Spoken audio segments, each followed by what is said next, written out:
तो बच्चों आज के इस लेक्चर में हम लोग बात करेंगे कि समांतर क्रम में जुड़े दो चालकों में ऊष्मा प्रवाह की दर निकालेंगे हम लोग, ऊष्मीय प्रतिरोध निकालेंगे और तुल्य ऊष्मा चालकता निकालेंगे। तो आइए स्टार्ट करते हैं बच्चा। तो देखिए हमें इसके लिए बच्चा मानना पड़ेगा कि हम लोग मान लेते हैं कि हमारे पास कोई दो चालक हैं जो कि समांतर क्रम में जुड़े हैं। और बच्चों अगर आपने हमारा दो चालक श्रेणी क्रम में जुड़े हैं वो वाला लेक्चर नहीं देखा है तो उसे जरूर देखिएगा कि और इसमें मजा आएगा फिर करने में।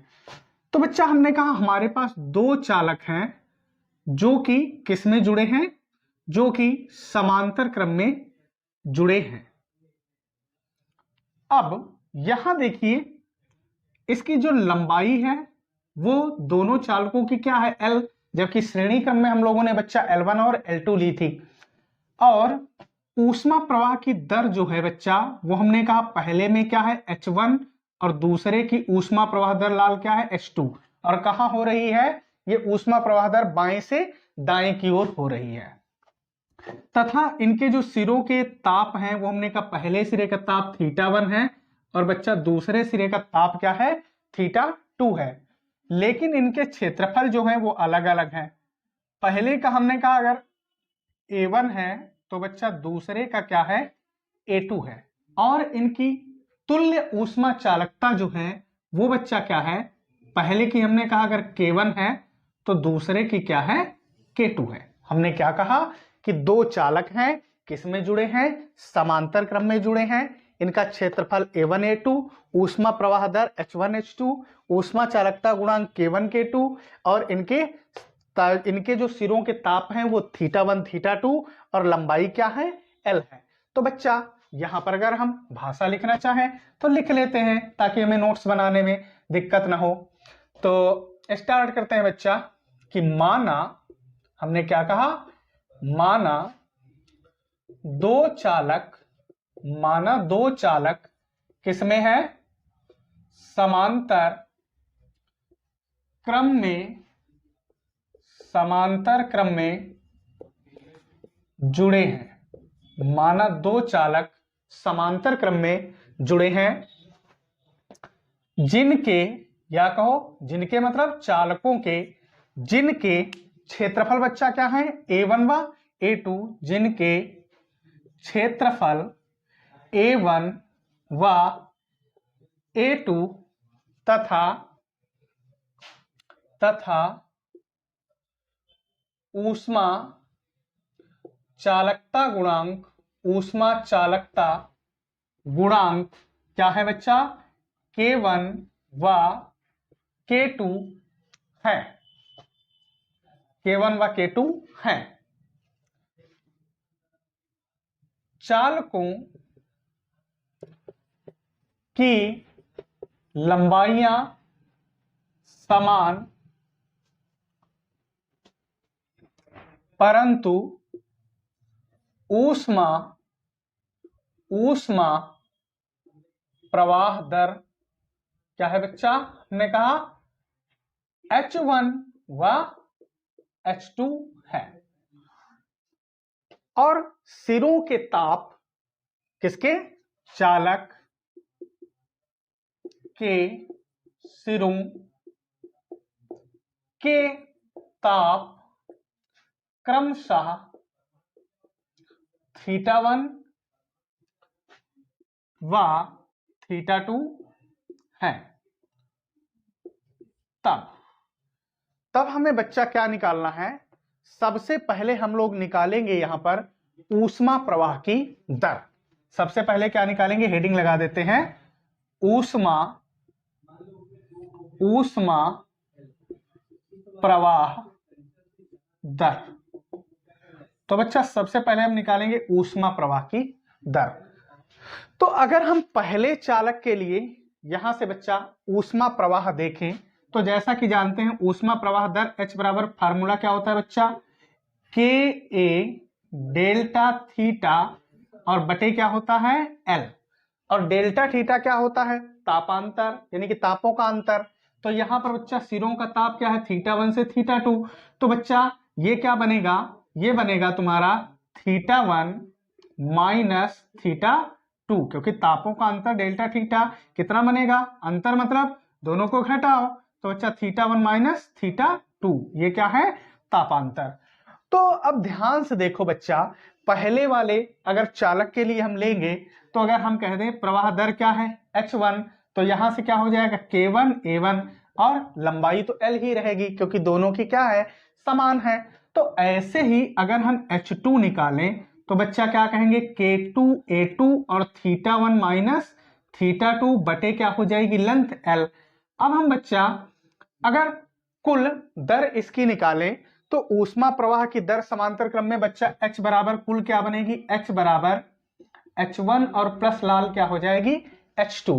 तो ध्यान से देखिएगा, h बराबर h1 है कितना लाल मेरा, k1 a1 θ1 माइनस θ2 बटे लेंथ l, और प्लस बच्चा क्या है, प्लस है k2 a2 और क्या है θ1 माइनस θ2 बटे लेंथ l। अब डियर अगर ध्यान से आप देखिए तो θ1 माइनस θ2 बटे l दोनों में क्या हो जाएगा, कॉमन।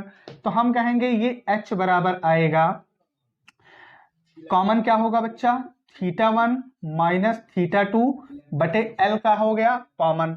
बचा क्या, तो लाल आप देखेंगे यहां से बचा, ये बचा आपका k1 a1 और प्लस क्या बचा k2 a2। ये बच्चा क्या है, ये है आपकी ऊष्मा प्रवाह की दर, क्या है, ऊष्मा प्रवाह की दर। अब हम लोग निकालेंगे इसके बाद में ऊष्मीय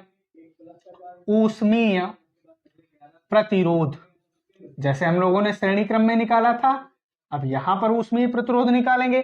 तो बच्चा ऊष्मीय प्रतिरोध हमने फिर आपको बताने जा रहे हैं कि हमारा ऊष्मीय प्रतिरोध वाला लेक्चर अगर आपने नहीं देखा तो उसे जरूर देखिएगा, क्योंकि यहां भी ऊष्मीय प्रतिरोध काम आएगा। फिर भी हम यहां पर बता देते हैं आपको। तो देखिए बच्चा क्या था कि तापांतर डेल्टा थीटा और h का अनुपात ऊष्मीय प्रतिरोध R के क्या होता था लाल मेरा, बराबर होता था। ऊष्मीय प्रतिरोध R बराबर क्या होता था, तापांतर बटे क्या, ऊष्मा प्रवाह की दर, ऊष्मा प्रवाह की दर। कैसे भाई, इसको हम लोग कैसे परिभाषित करते हैं, तो देखिए ऊष्मीय प्रतिरोध की परिभाषा क्या थी, तापांतर तथा ऊष्मीय प्रवाह की दर किसके, ऊष्मीय प्रतिरोध R के बराबर होता है। तो ऊष्मीय प्रतिरोध जब हम लोग बच्चा निकालेंगे तो R बराबर क्या कहेंगे, तापांतर यानी कि डेल्टा थीटा बटे कैपिटल H। अब ध्यान से बच्चा देखिए तो R बराबर यही बनेगा, R बराबर डेल्टा थीटा। तो डेल्टा थीटा यहाँ कितना है, θ1 माइनस θ2 हो जाएगा बच्चा, तापों का अंतर। तो θ1 माइनस का डियर क्या हो गया, θ2, और डिवाइड में देखिए आप क्या जाएगा, तो डिवाइड में h है, तो h कितना है, h है अपने पास बच्चा, ध्यान से देखिए θ1 माइनस का θ2 और बटे क्या है, बटे में चल रहा l, बटे में बच्चा क्या चल रहा है, बटे में, चलो ऐसे लिख देते हैं, बटे में l, ठीक है। θ1 माइनस θ2, ये तुम्हारा डेल्टा थीटा था, बटे क्या था, θ1 माइनस θ2 बटे l, और गुणे में देखिए कितना था बच्चा, गुणे में था k1a गुणे k1a प्लस k2 और क्या था a2, ये था गुणे में। अब लाल देखना, θ1 माइनस θ2, θ1 माइनस θ2 क्या हुआ, कट गया, क्या हुआ, कट गया। अब बच्चा ध्यान से देखिए, ये L उलट के कहां जाएगा, ऊपर, तो R बराबर क्या कहोगे, देखो लाल L आ गया उलट के ऊपर, लेकिन K1 और K1 A1 था, K1 A1 और K2 A2, ये तो θ1 माइनस θ2 के साथ गुणे में थे भाई। यहां पर देखो θ1 माइनस θ2 गुणे क्या लिखा है, K1 A1 plus K2 A2, तो गुणे में था, बटे में L था, L तो ऊपर आ गया, लेकिन बटे में क्या बचा दिया, बटे में बचा K1 A1 और प्लस लाल क्या बचा, K2 A2, क्या बचा, K2 A2।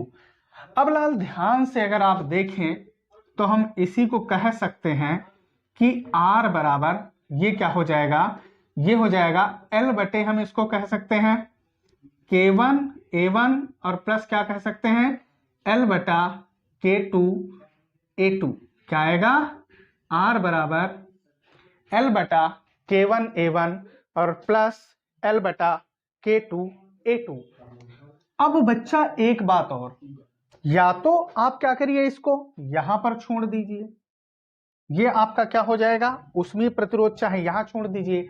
और अगर और आगे बढ़ाना है, जैसा कि 10th में आप जानते हैं प्रतिरोध बराबर बच्चा क्या होता था श्रेणी क्रम में R1 प्लस R2 और समांतर क्रम में 1/R1 प्लस 1/R2। तो अगर और आगे बढ़ाओ तो देखिए यही बनेगा।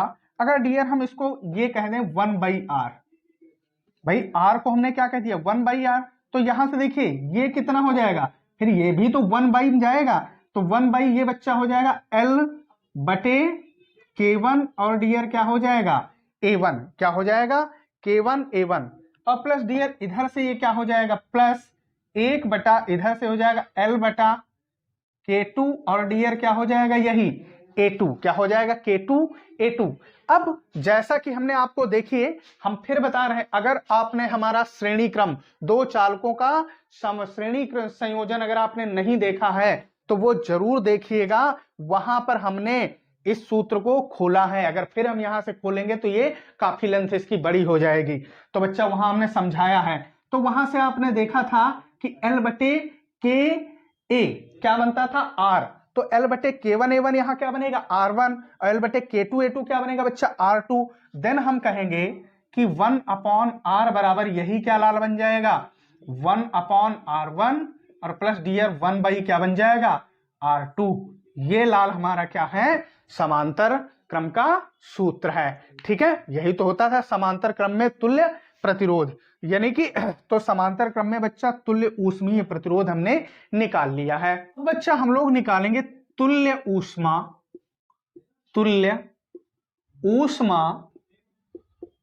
चालकता। क्या निकालेंगे लाल मेरा, हमने कहा तुल्य ऊष्मा चालकता। तो हमने कहा यदि मान लो ऐसा कि यदि तुल्य ऊष्मा चालकता कैपिटल K हो तब बच्चा जैसा कि हम जानते हैं इस कंडीशन में जो ऊष्मा प्रवाह की दर बनती है वो H बराबर क्या बनती है, H बराबर लाल मेरी बनती है, फार्मूला क्या होता था KA। तो ऊष्मा चालकता तो क्या है तुल्य K, तो K और बट A क्षेत्रफल बच्चा क्या है A1 प्लस A2 और डेल्टा थीटा, तो टेम्परेचर कितना था अभी चित्र में θ1 से θ2, तो बच्चा θ1 और माइनस लाल मेरा क्या हो गया θ2 और बटे क्या होता था लेंथ यानी कि L। अब जैसा कि हमने अभी बैक में ऊष्मा प्रवाह की दर ये निकाली थी, ध्यान करो H बराबर θ1 माइनस θ2 बटे L और ब्रैकेट में K1 A1 plus K2 A2, ये बच्चा हम लोग निकाल के लाए थे। तो इसको चाहो अगर हमने उसमें शायद कोई समीकरण तो बनाया नहीं था तो इसको एक बना लो, और अगर बनाया हो तो उसके अकॉर्डिंग सही कर लेना। तो बच्चा देखो समीकरण एक बन गया। अब क्या करेंगे तो H का मान रख देंगे समीकरण एक से, तो यहां ऐसे लिख दो चाहो समीकरण एक से, तो बच्चा समीकरण एक से H का मान रखो, तो H का मान क्या है θ1 माइनस θ2 बटे L और फिर ब्रैकेट में क्या है बच्चा K1 A1 प्लस K2 और डियर क्या है A2। ठीक है, बराबर बराबर चल ही रहा है हमारा, क्या ये चल रहा है K ब्रैकेट में A1 प्लस A2 और इधर से θ1 माइनस θ2 बटे डियर क्या है L। अब ध्यान से देखो ये θ1 माइनस θ2 और θ1 माइनस θ2 इधर से L और डियर इधर से L क्या हुआ कैंसिल हुआ।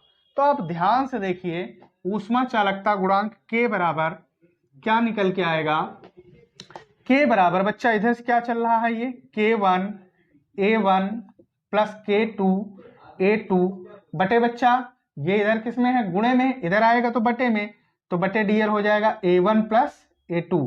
तो ये था तुम्हारा तुल्य ऊष्मा चालकता।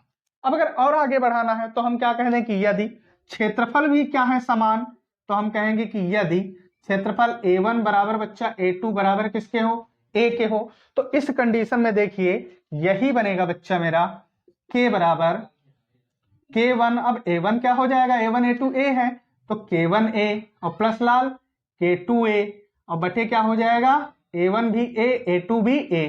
तो डियर देखिए यही बनेगा। इसके बाद में K बराबर इधर से K1A प्लस K2A, तो A तो दोनों में क्या हो जाएगा, कॉमन, A हो गया कॉमन, बचा क्या K1 और प्लस क्या बचा K2 डिवाइड बाई A लाल क्या हो जाएगा 2A।